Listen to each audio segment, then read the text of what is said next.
Returning a SafeLink phone starts with understanding warranty coverage. SafeLink phones typically come with a 1-year warranty against defects in materials and workmanship, or up to 18 months for newer models like the Alcatel MyFlip A406DL.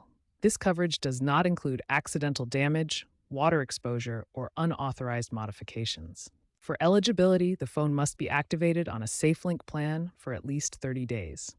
Warranty claims focus on manufacturer defects, and replacements or repairs are provided rather than refunds. To start a return, use the SafeLink app or website, which launched in April 2025. This new online portal allows you to initiate claims without mandatory phone calls, making the process more streamlined. You'll need proof of purchase or activation confirmation, along with a description of the problem. For assistance, contact SafeLink at 1-800-SafeLink, which is 1-800-723-3546.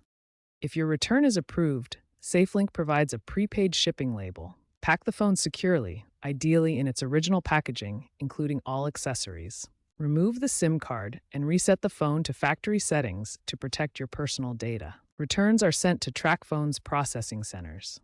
As of 2025, shipping fees can be up to $10 if the issue isn't covered by warranty. Also, include recycling instructions with your return. SafeLink introduced 5G-compatible models in 2024, so ensure compatibility if replacing an older device. Check SafeLink's website for model-specific updates, as phone models frequently rotate.